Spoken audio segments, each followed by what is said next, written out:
Need to remove unwanted borders or extra space from your scan documents in NAPS2. In this tutorial, I'll show you how to crop scan pages so your documents look cleaner and more professional. The steps are simple, and you can apply them to one page or multiple pages in just a few minutes. First, launch NAPS2 and open the scan document you want to edit. If you've just finished scanning, your pages should already appear in the thumbnail panel. Otherwise, open an existing project or import the scanned images you want to crop.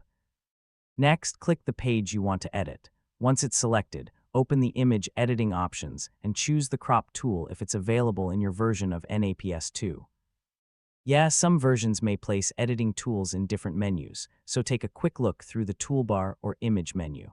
Now drag the crop handles to keep only the part of the page you want. Try to remove unnecessary borders while keeping all the important text and images inside the selection. I mean, it only takes a moment, but it can make your scanned documents look much more polished.